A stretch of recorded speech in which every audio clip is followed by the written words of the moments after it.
For Kosovo, it's statehood, and it's statehood in a way that allows full international integration. So for the majority of your member states who recognise Kosovo, Kosovo statehood isn't really in question, but there are still blockages, not least because two of the permanent members of the Security Council, China and Russia, do not recognise Kosovo's independence. I think, for the Serbian side, what's really important, and has always been sort of the forefront of their public messaging, is the rights of the Kosovo Serbs within Kosovo and that Serbian community and its ongoing protection. So the adversary plan offers, on paper, quite a lot of protection, and some of that has been implemented. But Kosovo has challenges in the rule of law, and sometimes those challenges bite more sharply for minority communities, and especially the Kosovo Serbs. So I think there will be a particular focus on ensuring that those rights of the Kosovo Serbs are actually implemented in practice.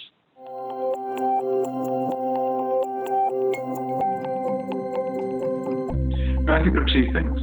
The first is, because there is no comprehensive agreement between Serbia and Kosovo, that process of coming to terms with the past and reconciliation, not just between individuals, but between communities, has been held back.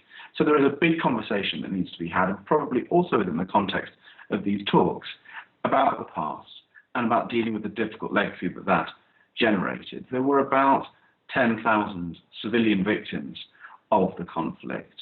The majority of them, Kosovo Albanians, but by no means all. And so there's a degree of truth-telling on both sides. There's a degree of justice that is needed for everyone to move forward.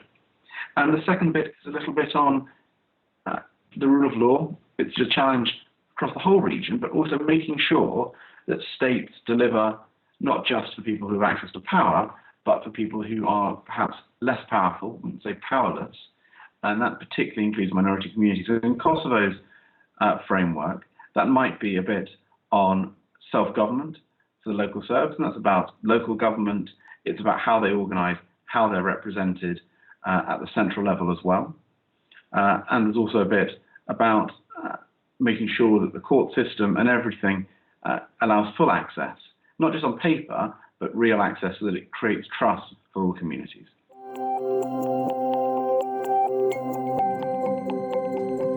I think the conversation over the last 12 months has focused too much on the issue of borders.